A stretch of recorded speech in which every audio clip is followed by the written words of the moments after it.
Good morning, everyone. Thank you for joining us for we're talking about the future of digital pathology at Barts Health. My name's Tom Butler. I'm the Group Clinical Director for Pathology at Barts Health. Just a few housekeeping rules.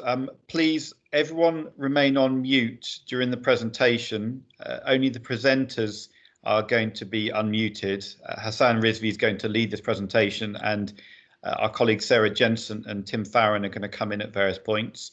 So the four of us have been involved in the recent digital pathology charity bid, and Hasan Rizvi in particular played a leading role at the Royal College Pathologist, has been doing digital pathology for several years now, particularly for education research, but we now have a really exciting opportunity to extend digital pathology to everything we do at Barts Health, and that's going to take a little while. But what we thought would be helpful is if all of our colleagues within Barts Health and beyond had an opportunity to have a look at what the plans are, exciting plans, and start to think about how that can help them do their work. We're aiming to look after patients, for everyone to do their job easier and better and in a different way.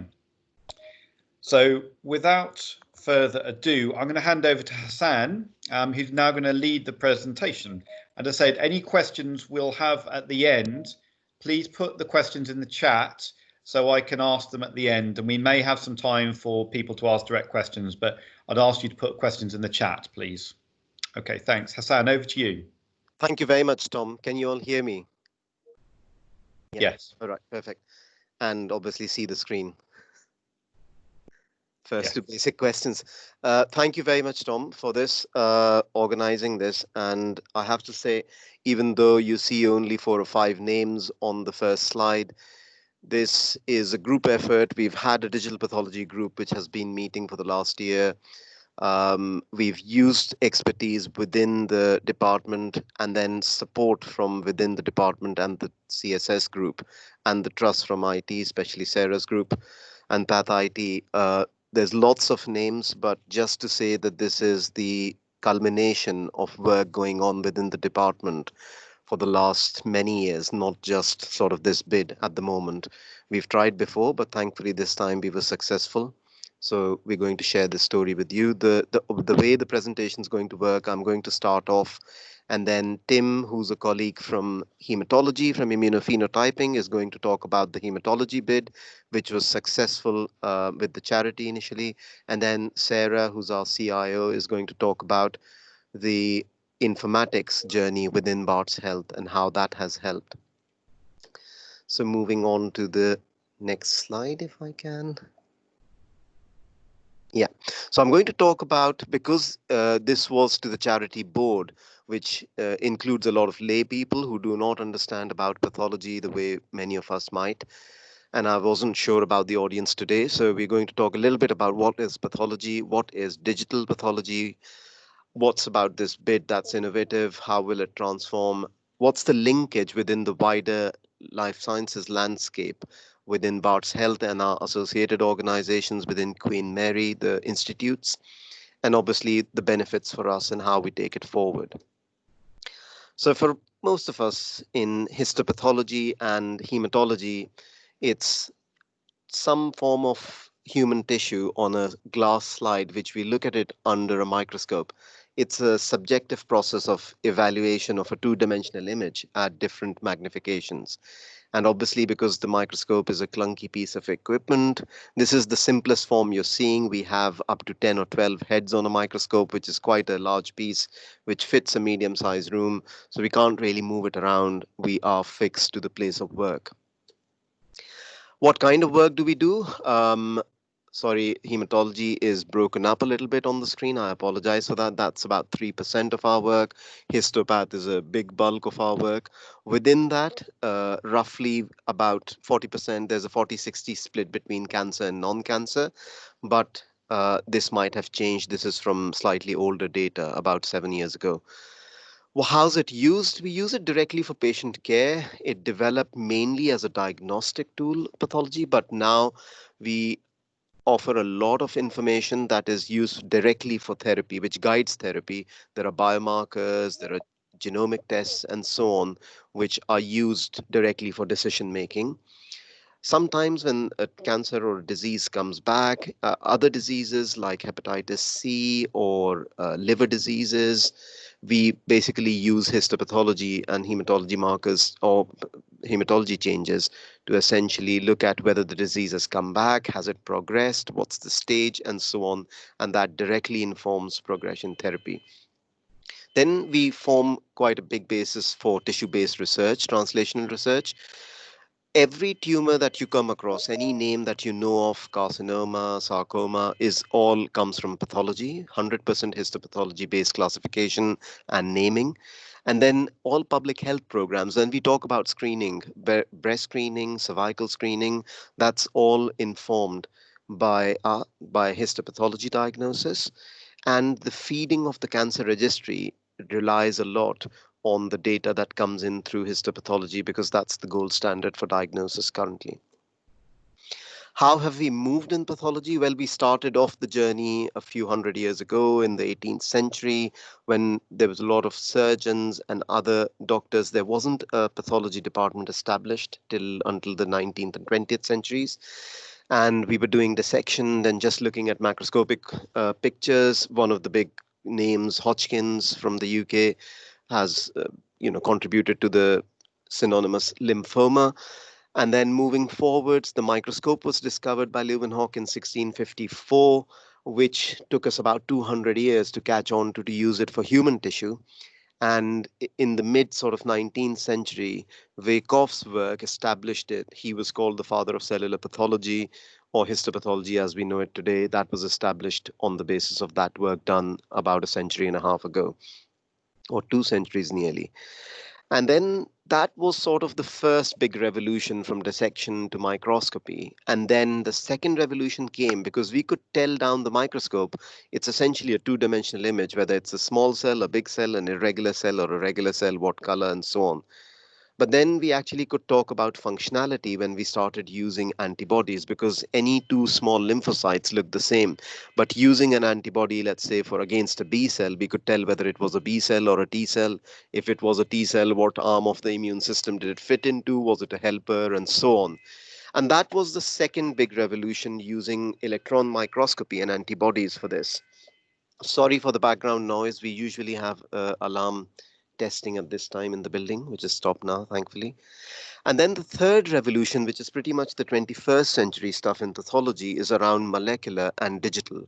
So we have established genomic centers now this has been in the last couple of decades. And we have digital pathology as a discipline being established.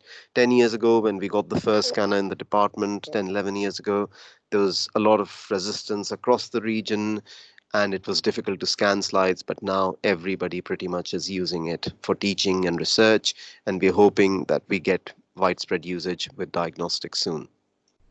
The value comes from moving from just cutting and looking at things to then being able to analyze it as a piece of data. And that's where the commonality in this current revolution, both molecular and digital, lead to the generation of a large volume of data. And that's what we call big data. And you must have read about big data. That's what we use, a high volume data, which can then be curated to use meaningfully to deliver what's called precision medicine and tailor therapy according to each individual based on this data. And that integration is what drives this third or computational pathology revolution. Essentially, digital pathology is a driver because you convert what was a physical resource into a virtual one, which then becomes available for analysis. And the analytics is the main driver. You can use artificial intelligence or machine-based learning to analyze the type of tissue, the biomarkers, and so on. And this has promise for automation. Why? Because data is what drives us. We all practice what is evidence-based medicine.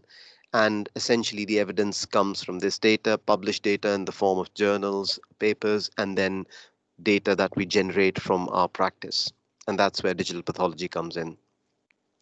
We are part of a bigger initiative. Both me, Louise, and Sarah. Sarah leads the data core group, and I'm part as a co-applicant in the precision medicine program within the life sciences program in Barts Health. And digital pathology is a work stream. As you can see, this is the data core, which was proposed as part of this initiative, and it feeds or it gets data on the left hand side from the patient's health record, imaging, which at current is mainly radiology based, then pathology, all our information for tumor staging and so on at the moment, and then genomic data and other data sets, which then go into a central data with core, which is organized and then can be curated for both research and diagnostic and clinical use. And this is where the big value, even though we have a huge amount of value in the actual workflow transformation from, going from a physical resource to a virtual one, you also have the big piece of work around the analytical intelligence. And sorry, I'm trying to move this to a corner. The high value in digital pathology comes from this analytical. You can annotate images, you can track images, you can track learners, what are their styles of learning or diagnosing, and pick up mistakes or areas for improvement. You can analyze things like estrogen, progesterone receptors automated. There are already FDA approved algorithms. You can drive further algorithms for calculating tumor areas, percentages, and so on, which are of practical use. And this will make it much more objective rather than the current subjective process. So that is hopefully a main driver in terms of using this. Then coming back to the actual day-to-day real life issues, we are a trust spread across at least 4 big hospitals. And then we get a lot because of patient transfer within London. We are the referral center for Queen's, Colchester, which is outside of this map. We get, as patients move between hospitals, we get their samples for pathology. And the wider benefit for digital pathology also comes from making sure that we have a widespread regional implementation. And why am I showing that? Because I want to show that our vision is not just to say that we're going to go digital at Barts Health. We want to say and, implement standards which are then compatible with what's being implemented in our partner trusts or trusts across London. We do what are standardized processes and standardized practice in digital pathology, which is nationally and internationally established, so that there is transference of material. It obviously has benefits in terms of transport, governance, sending slides across virtual versus virtual images is obviously got its own benefits, which are obvious. For us, very directly in the department, and I'm sure our team in respiratory pathology, Costas and Laura and colleagues will vouch for this. They have to run to St. Barts, which is at least half an hour away by commuting, any form, by cycling, walking, or tube. And the pressure is the patient's under a knife, under a table, under anesthesia, and you're supposed to give a diagnosis or an opinion on the sample that's sent to you immediately. Obviously, the moment we know that there's something happening, it's usually planned. We run across one of the colleagues, and it is a big sort of chunk of time. Some days it can take up half of the day or more. And because we don't have a lab there, we can't do the stuff that we can do in the main department, or you carry your slides with you. So if we had it digitally, we could do without moving anywhere. We could do it from the comfort of our offices, offer the opinion. We don't need to change anything. And that's the immediate benefit for the team. There are much wider implications. There is improved, which all lead to improved. I mean, the center is the patient's experience and their care. We have, the immediate resource that we get is faster time to diagnosis, more objective assessment, improved patient safety and access. And obviously for staff, if you're a, office worker and Hasan's asking you for a slide for his MDT or because he wants to have another look, you can tell him, go to the digital folder, don't bug me about this, and that's done. If you are filing, you just go straight from when the slide is produced, scanned, it goes straight to filing without having to run to pay, consultant offices or the registrars. If you're a, biomedical scientist preparing your portfolio or a trainee, you can put all of the slides that you need together. I'm sure I'm going to get a slap on the wrist from Sarah about governance. But I think what I'm trying to say is that there will be much more ease of sharing these resources with the proper governance structures in place than you would with a physical glass slide. At the moment we ask for extra cuts for education, research, quality assurance, All of that can be done on the digital stuff. And obviously, what we did was in terms of case tracking and then the analytical experience, all of that together leads to a much better practice, much cleaner. And then it has much wider implications. As I said, I mean, the bottom line, the big thing is the AI based automation and big data analytics, which is at the bottom of the screen. It drives better patient care. You have much more satisfied pathology and the wider healthcare workforce associated. In terms of organizational and institutional, I mean, we have better governance, better patient safety. And then once we have similar standards across the network or the region, we can share things without having to spend on post and, wasting time on it. I mean, imagine if you were able to give an opinion immediately on something from across the world. And that's the beauty of this. So I hope have been able to convince you that this faithful piece of kit which adorns our offices, the microscope, is now on its way out. It's done its job well. We are now moving to 24/7, 365 access to slides, which doesn't mean that we're going to disrupt our work-life balance, but hopefully move towards this. Now, why do we want money for it? Because remember the third revolution I was talking about, genomics is one part of it. That's been nationally commissioned. We already have genomics centers and hubs established. It's a different story how we are still struggling to make sure that they work the way they're supposed to, but that's for another time. For digital pathology, we don't have any pot of money that we can tap into nationally from the government. There are some innovation bids, but unfortunately, they're only open to people who already have it.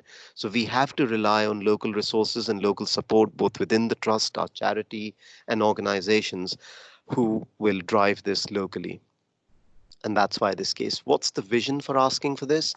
Well, we want to make sure that we offer to our patients excellence in service delivery, but we also, I'm not saying it for the purposes of this presentation. We are global leaders in many healthcare innovations. We are leading on things in research, in education, in healthcare delivery. And we want to make sure that we continue to do that and improve on what we do. And that's the vision for this. What do we have in place for this bid? Well, we already have a lot of support from our staff. They're already primed to it. We have partial implementation. We've used it as a proof of concept in hematology, and Tim will talk about it later. Informatics is already in place. Sarah is going to talk about that. We have done a lot of work in the background under Sarah's leadership in streamlining to single systems, moving away from a more fragmented healthcare informatics structure to more unified. And then scanners and workstations are things which are already in the department in hematology and histopathology. We already had a Barts Health approved case from the ISC at the time of going to the charity. We now thankfully have the charity approved case as well. So that question mark can be changed to a smiley. This was the timeline. Unfortunately, as we all know, COVID has changed it. So if you move this forward 1 year is what the realistic implementation will look like. So what we were planning to do in Q1 and Q2 of 2020 has been completely gazumped by the COVID related work and changes. Obviously, everything was affected, including procurement, transformation, logistics from companies. So we are hoping to get this started within the first quarter of 2021. That's the plan. And in the background, we'll keep doing the work that we have been doing to make sure that the implementation. So instead of 2023, we are hopeful that by 2024, we'll have a fully functional digital workflow. How do we do that? There are two models. You can use digital pathology independently as a setup, which many people do, or we could go with existing infrastructure. Luckily, we have a very, very good partner in Sectra who provides the radiology PAC system for us in the trust, the imaging system. So all we're going to do, that's why the imaging in red is expanded. We are going to expand the existing storage, the existing facilities within the PACs that we have for radiology, and they offer a very good PACS for pathology. We're going to use that for pathology reporting and viewing of images and the workflow on that side. Where we keep our LIMS system, we have to work with the integration, and this will then feed into the data core. As part of the precision medicine program, we also have a chair in digital pathology. So we have not just planned for a very good implementation of digital pathology, but we also have plans for research within digital pathology and AI-based research, which will improve our profile and hopefully create lots of opportunities and projects for people within the trust. And this is the existing structure. Sarah, who chairs the data core within the life sciences, uh, is linked in there and obviously is linked to the trust board. We have Louise and Claude and myself, including members from the computing department within Queen Mary. At this point, I'm pleased that we've got the preliminary funding for an AI-based grant from the life sciences. So we are developing a wide-ish network which covers the different organizations, and we're keeping in mind that we have both implementation within the service and also for research and education. We have a very strong, formidable group of people and staff members, colleagues who have been working, and I'm now going to hand over to one of those, Tim, who along with Tom has been successful in the first tranche of the grant for using it in hematology, hemato-oncology specifically. Over to you, Tim. Fantastic. Thanks very much, Hasan. Hopefully you can all hear me okay. So I'm going to talk about a grant that we had prior to this main sort of bid, which we were awarded a few years ago to implement in hematology and oncology. And now we know that bone marrow aspirates and trophine biopsies are crucial to the diagnosis of hematological malignancies, and the quantitative assessment of aspirates by performing differential cell counts is fundamental to the diagnosis, the stratification, also the prognosis of many of these malignancies. So the use of digital technology to capture these sort of high resolution images of stained tissue sections, it does continue to increase within the histopathology arena, certainly looking at it globally, but also potentially enables a diagnosis to be carried out remotely. So there has been some progress in histopathology and also in blood film analysis. I know that there are companies that do automated blood film digital images. But studies on the use of digital morphology, particularly with bone marrow aspirates, is still very much in its infancy. So we received this preliminary grant in order to bring digital diagnostics into the hemato-oncology setting. If I have the next slide, please. So following on from a feasibility study that we did a few years ago, we recruited 10 centres throughout the UK, including ourselves here at Barts, our colleagues in Queens and Romford, Gateshead, Liverpool, Manchester, Newcastle, Oxford, Sheffield, and also in Belfast. So these 10 centres volunteered to participate in a study to provide a differential diagnosis based on a very brief case history that we gave them, some peripheral blood parameters, and then, of course, the bone marrow aspirate and trophine morphology, which is all digital. This study consisted of 7 case studies. These included bone marrow preparations from a variety of clinical scenarios, and they're all scanned using this 3-dimensional bone marrow scanner. Then these images were hosted on a server, and each centre used a remote online access to examine these scanned images, these hold slide scans. Participants were then asked to assess both the blood film that we scanned in, the trophine where it was provided, and the aspirate in terms of cellularity and any abnormal cells that they could find.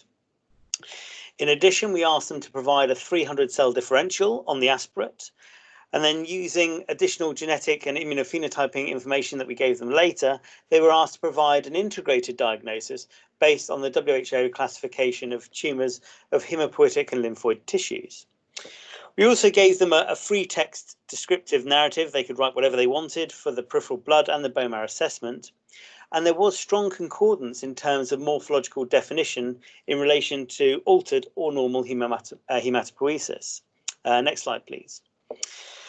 So upon performing a 300 cell differential, we looked at the correlation coefficients for each of the 7 patient cases, and they range from an R squared of 0.71 to 0.99, with an average of 0.88.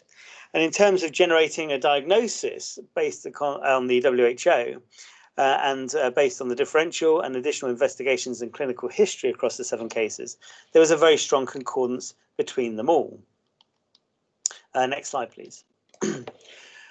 So really, to date, what we've done, and this is only a very small snippet of what the study is, we've performed the first hematological malignancy diagnostics trial not only using the 3D histech scanning technology, but actually anywhere in the UK for combined blood and bone marrow assessment.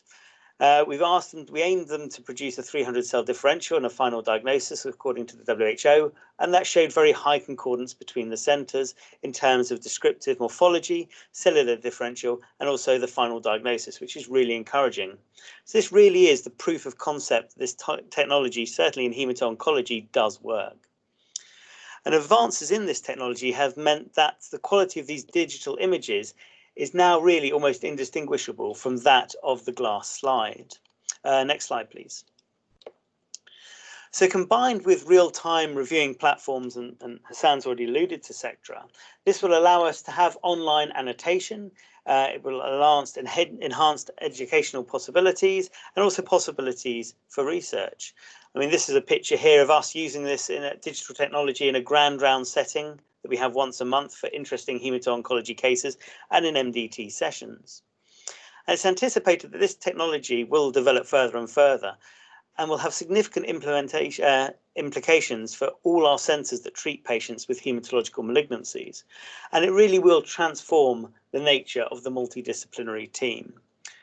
So I hope there I've given you a sort of very brief snapshot of what we've done in hemato-oncology, and that the proof of principle does work. And it is a really exciting time to be part of this project and the bigger digital pathology project for Barts Health. So I'd like to hand over to Sarah now. Thank you. Hello, everyone. My name is Sarah Jensen. I'm the Chief Information Officer for Barts Health. I don't have very many slides because my area probably isn't what people think is the exciting part, but I just want to go through a brief background of where we started and how we've gotten to where we are today. I think often the work that happens in the background with the technical teams can often appear to be random or designed to be reactive rather than as part of a strategic roadmap.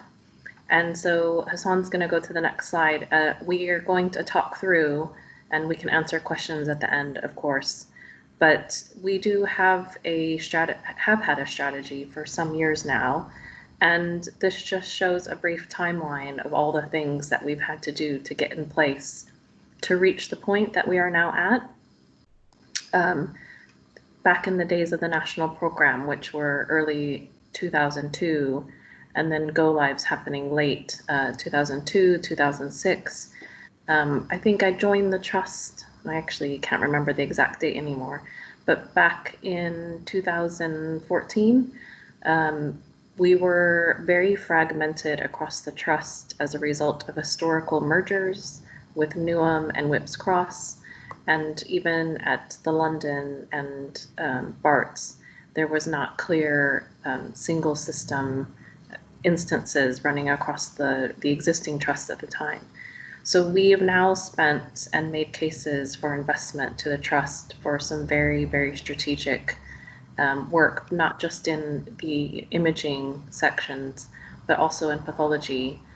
We've gone from 3 separate individual systems down to a single instance of our Clinisys WinPath system.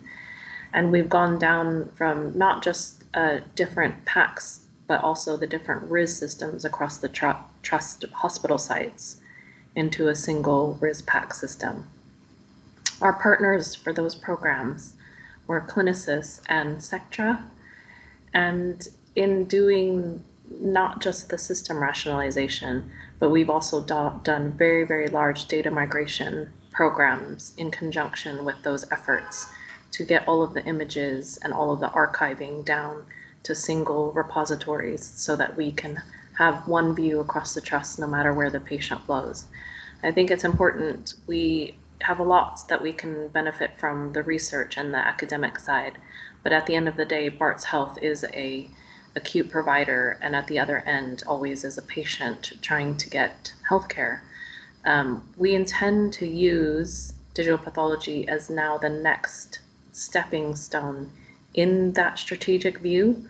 We are able now to connect to one single pathology system, one single imaging system. And as you can imagine, if we hadn't done that pre-work on our journey, we would be paying triple costs. We'd be doing triple projects. Every single instance would require a separate connection into something as large and strategic as digital pathology. We will also leverage some of the national solutions that are already in place. For example, IEP, which is the image exchange portal for transferring images for patients that come to us from all over the country. We will strategically be able to use that same solution to send slide images back and forth to other providers. Providers even that don't have digital pathology themselves will be able to see through agnostic web browsers the slide images that we can send to them.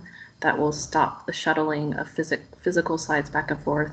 I've seen Hasan's in basket and his little folders he gets in the mail of slides, and this will be the first step in eliminating that process. I think our ambitions go beyond Barts Health. We want other providers across the country to see the technology and then make cases to adopt a similar strategy, so that as a whole, the NHS is being pushed forward to become more modern in the way that we deal with these samples across the country. Hasan, do you want to go on the next slide?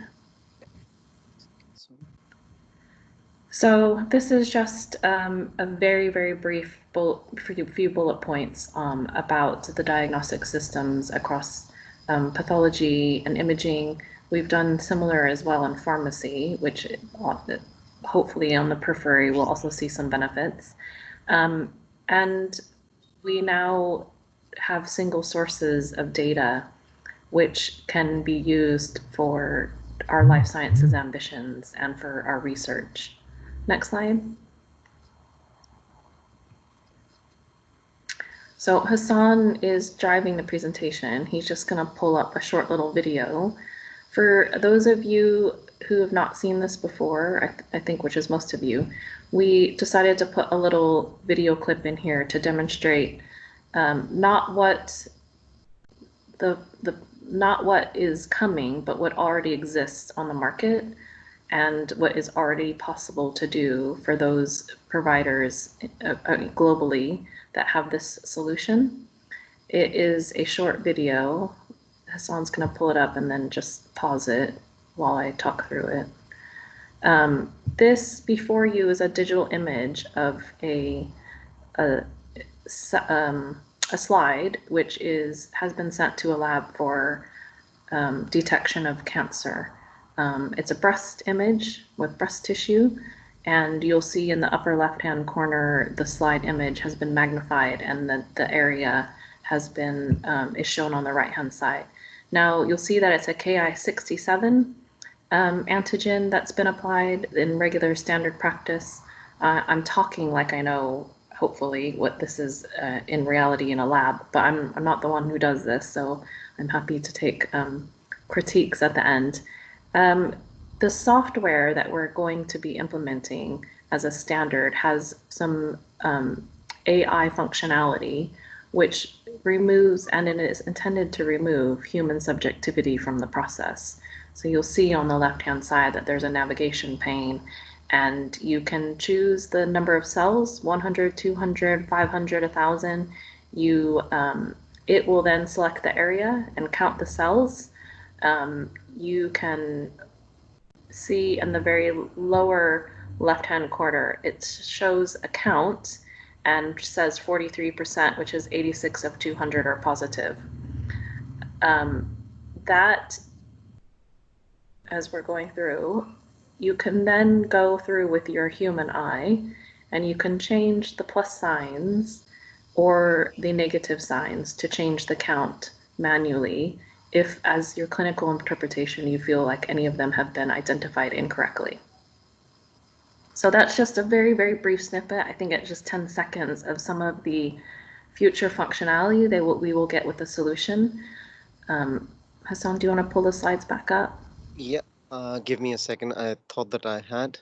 And then I think whilst Hasan's doing that, again, it removes the human subjectivity, but it will start to clinically rationalize some of the diagnostic reporting that we do, because consultants will be able to use these types of functionality and build those into the reports that are then created as part of the workflow.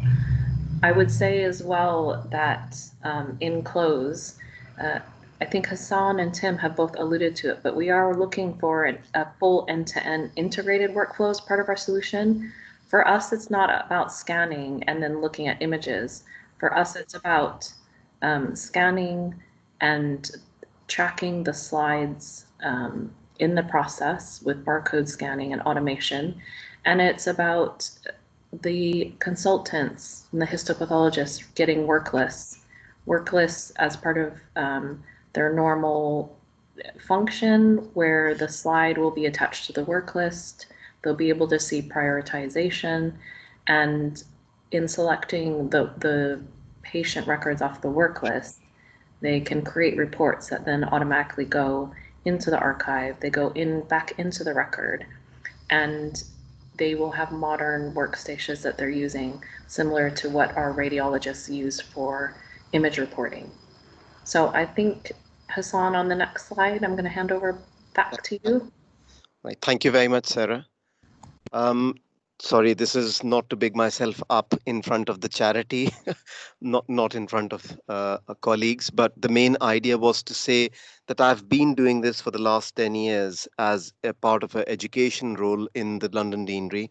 And that's obviously led to multiple connections with both within industry and users across the UK and internationally. And I've been interacting with people. So it's given me a lot of insight into how people are using it. Interestingly enough, another major user of Sectra internationally who've implemented it at scale are Mayo Clinic in the US. The main Mayo Clinic pathology is using it, and their budget, just for comparison, is 30 million for implementing this. So we are lucky and hopefully will go. What's our vision? What do we offer? So everybody is talking about it. I mean, you will see in literature or in news headlines that Leeds is leading it. They have gone 100% digital. But I actually visited them end of last year, and they do scan everything, but their reporting as of end of last year was only about 10 to 15% was digital. So when we're going digital, the main task is not to start scanning everything and doing a big slide dump, which is digital, but to make sure that what we're doing is then leading to meaningful information, as we talked about, and obviously a total workflow solution. So that's what I'm calling Digital 2.0. I think everybody uses that in literature at the moment. People have even started using computational pathology as pathology 3.0. So you might come across that in literature. We obviously are taking in the learning from other centers. There are lots of big centers who are doing it. They've got huge amounts of funding and artificial intelligence work which is going on. What we want is to see a fully integrated workflow from scan to the report.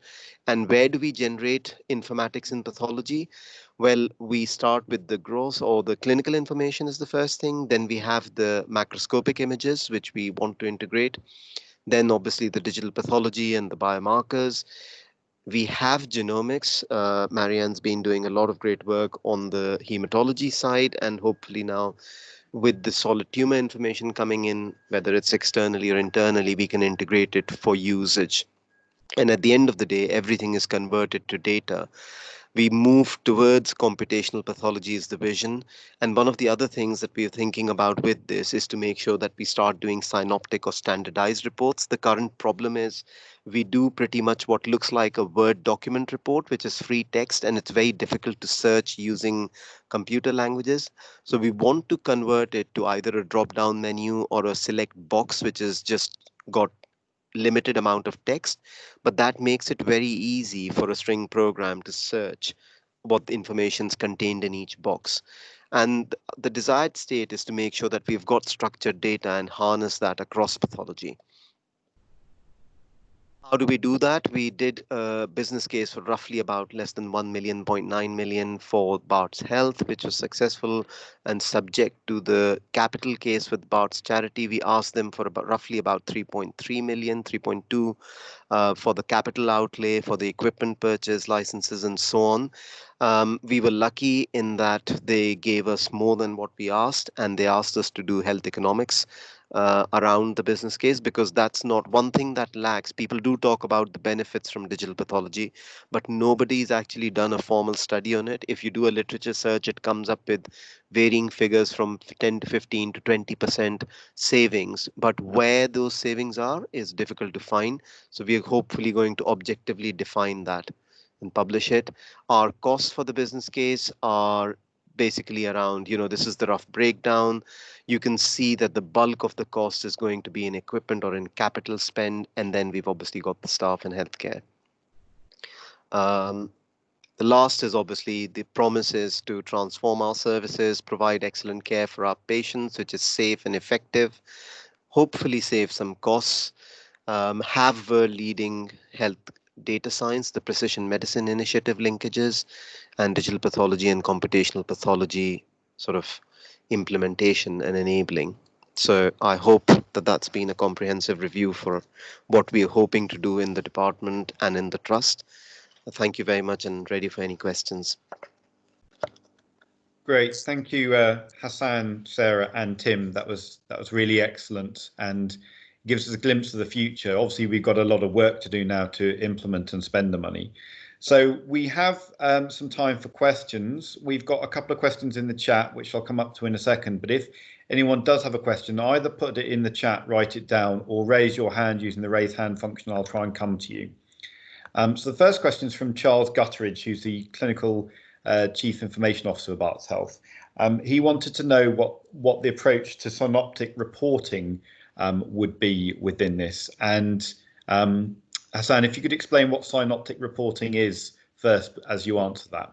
Okay, so as I explained as part of the presentation, currently we use what's technically called unstructured data, or data that's in free text form. So instead of using that, we want to move towards something that is much more structured. So for example, in histopathology for cancer reporting, we use something called a minimum data set from the Royal College.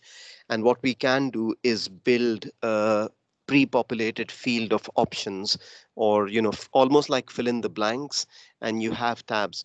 So once you fill information in that's a field that we can recognize and we can quickly search for.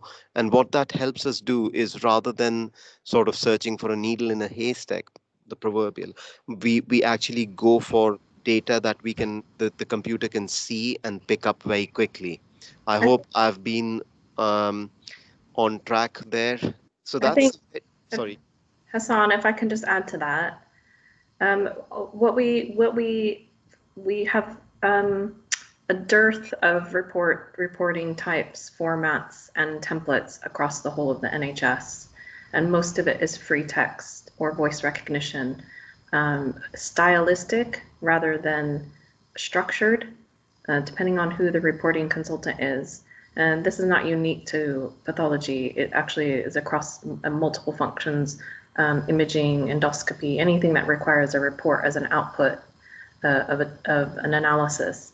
So with synoptic reporting, it's coded and it's structured. So what you read on the front end as the human, on the back end, it's mapped to a SNOMED code, which can then be harvested for outcome reporting, for statistics, for population health, and for research especially, which is an ambition for us in the area of life sciences.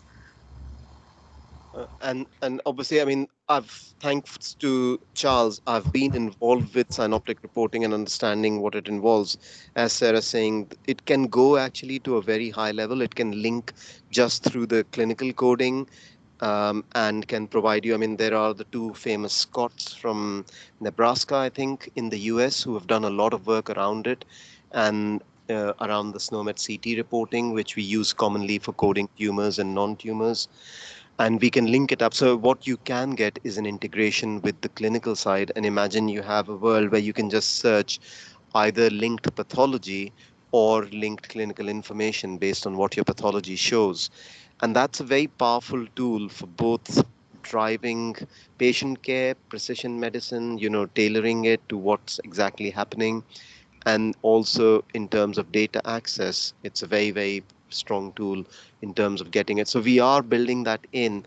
We have been struggling, and you're very aware of that. I mean, from the IT side, Charles, that the LIMS provider has been a difficult partner to try and organize this. So we are looking at it from the point of view of seeing if Sectra will.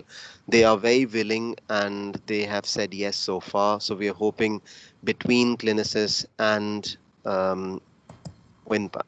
Sectra we'll be able to get a solution. I think we have Sector on the phone, but I would say Charles has dropped off.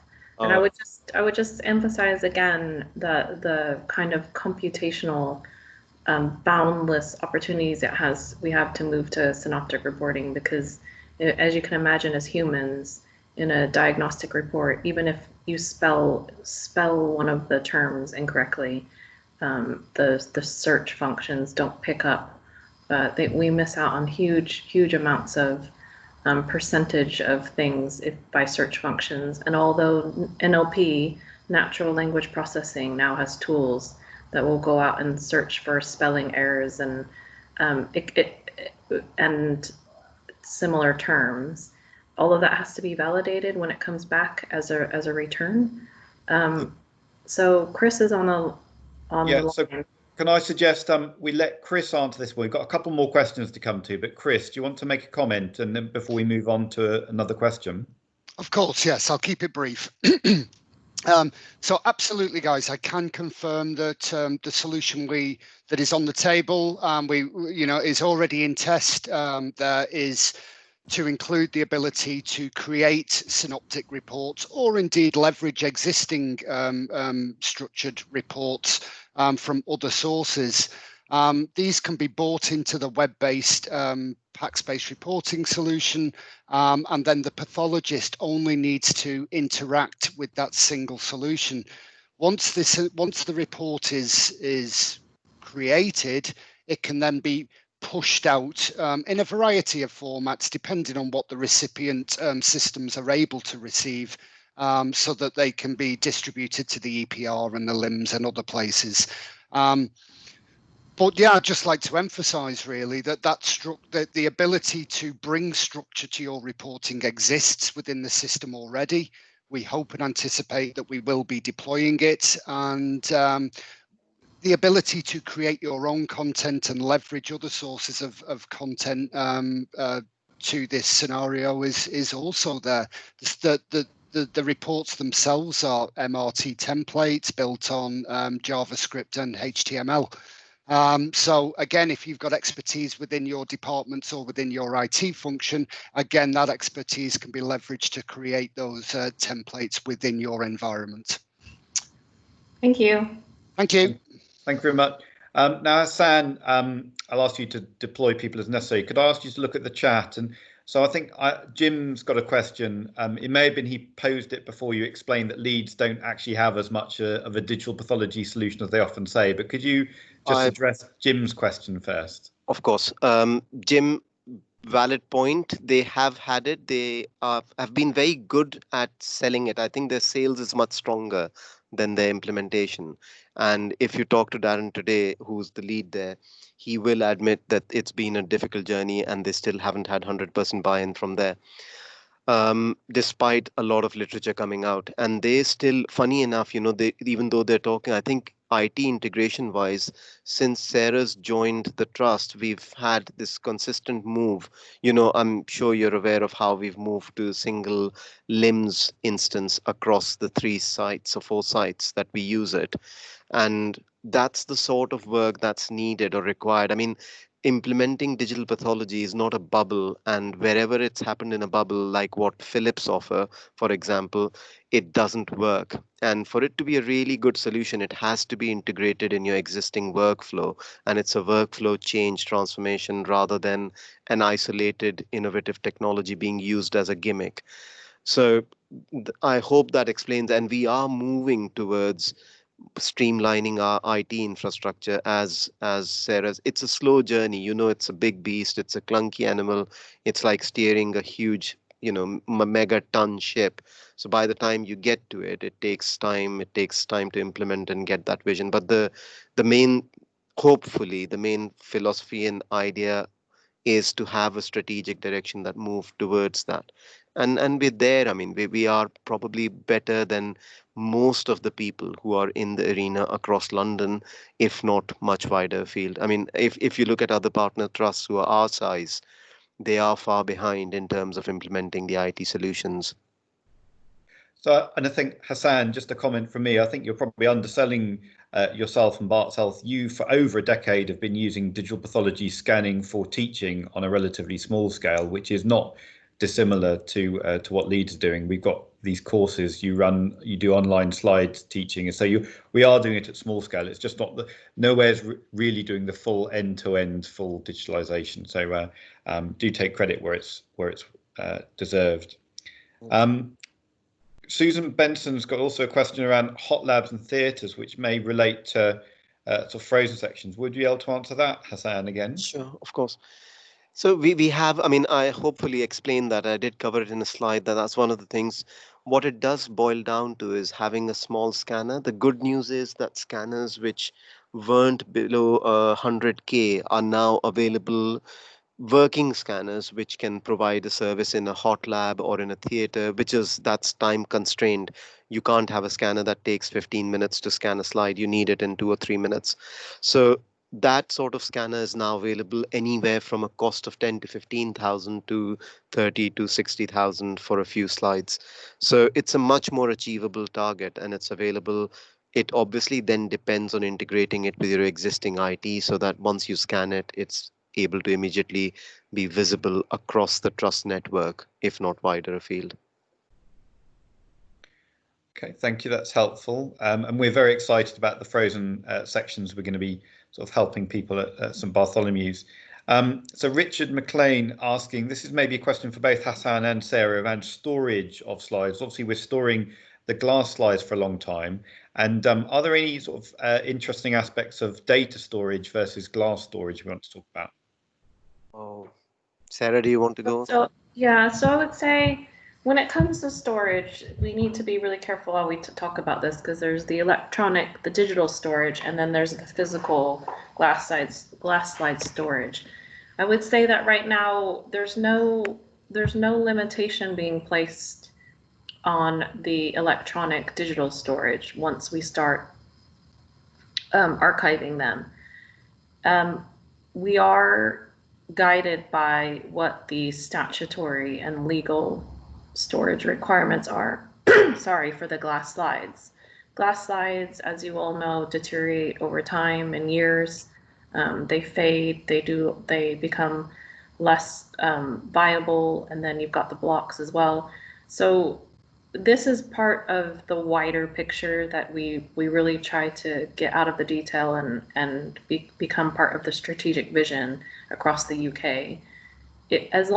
If more providers start adopting this technology, the Royal College and the regulators will have to start addressing some of these questions about, we no longer need to transport all of the slides into Wales for cold storage, etc., and that we have a clear rule. They start creating clear rules around when those can be destroyed and removed, and what that cycle is about record retention and destruction. Most other disciplines, when it comes to healthcare records, do have guidance around that, whether or not it's because of their age or because of cancer or because of the specialty that the treatment's been received in, how long records have to be retained. So in short, the answer is we don't have any intentions right now on the we do have intentions to review the digital storage and the retention of that, but we don't have anything that's going to change on the physical storage of the slide itself and how those are sent off for deep storage. Okay, thank you. It's probably got time for a couple more questions. So another one from Jim, and then maybe I can ask my question, but Jim was asking about macro and cut up. Yeah. How do we integrate that into this workflow? So I think Sectra is well enabled. It's just a question of what we use. So as Jim well knows, I have been experimenting with things like GoPro videos and others, because with COVID, what's also become very, very obvious is that if we can't run on a full contingent of people and have to follow social distancing, we need to think of how we continue with the education and training for those who are not physically present, and making sure that those resources are available besides just the question of service implementation. So we are looking at what might be feasible solutions in terms of that. It's pretty much a work in progress at the moment. There are very well established solutions. I have engaged with a couple of companies, or one from Ireland, who provide a platform which is integrated currently with Sectra. It's being used in Southampton, and I'm happy to provide the details. What we intended to do, to have at least one, or at least one at each cut-up desk and bench, to make sure that we have enough in terms of imaging, and they can then be directly, because if we want to use it for a workflow solution and have each of the gross images included in the case notes or the case file associated with that particular patient, we need to make sure that it's a solution that, a workflow solution rather than an isolated thing where we go somewhere and take a picture and then come back, which is the current arrangement. So it's a bit of a work in progress, and because it's just the nature of the technology, there's only very few macro grossing stations who are offering integrated workflow with whoever the digital pathology provider is.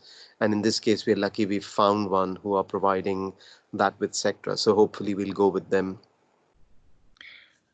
If you don't mind, maybe a last question from me. So today I'm working from home. Yesterday I was on site at the Royal London looking down a microscope. Now in 2 years' time, if I'm a biomedical scientist doing reporting or a consultant doing reporting, what will it feel like when I'm doing digital pathology reporting? Oh, hopefully in 2 years' time, I would have thought that besides having a virtual tray of slides waiting for you, or a virtual repertoire of slides from which you can pick, like we currently do, it's either a pull or a push system. Push being where somebody assigns you a few slides, or pull being where there's a pool of slides and you pick up from there.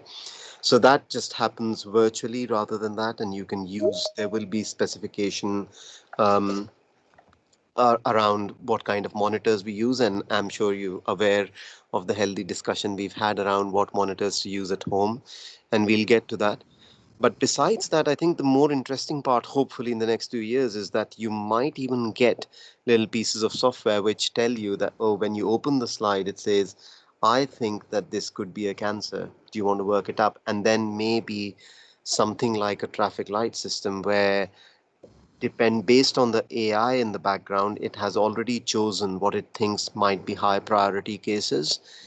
And obviously there will be some that the lab will assign as urgent or high priority, so you have a red light against them. Then there are others which are medium priority and so on, so that it gives you a prioritized workflow rather than just a static one which you pick up and sort of follow the current model.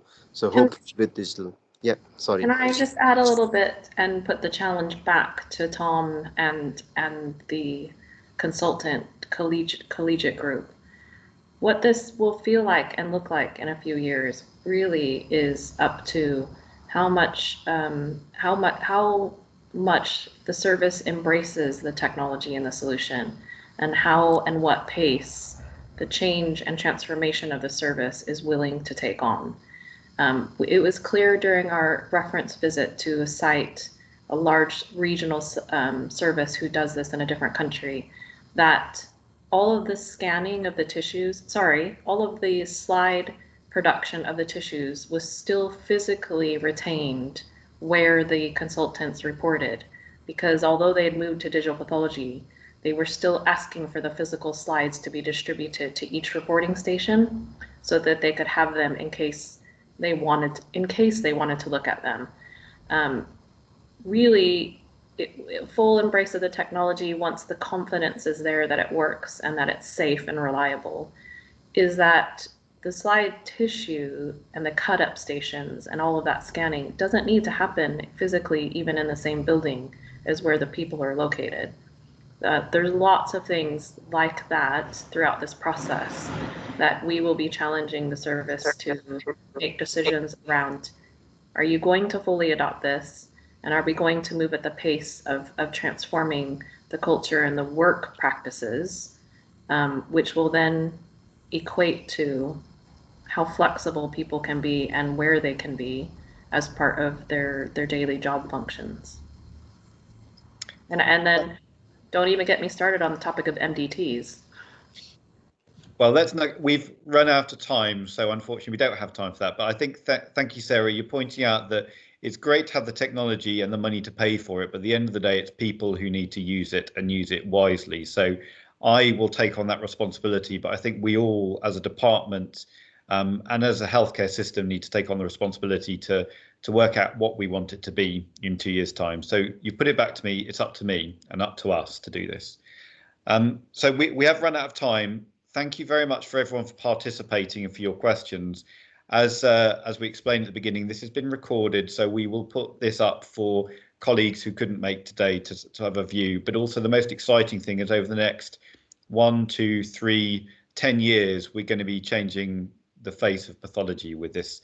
And I'm very excited to be part of that. And I hope you're all excited and will join us in helping our patients gain from this as well as our colleagues. So thank you very much, everyone. Thank you for presenting. That was really interesting.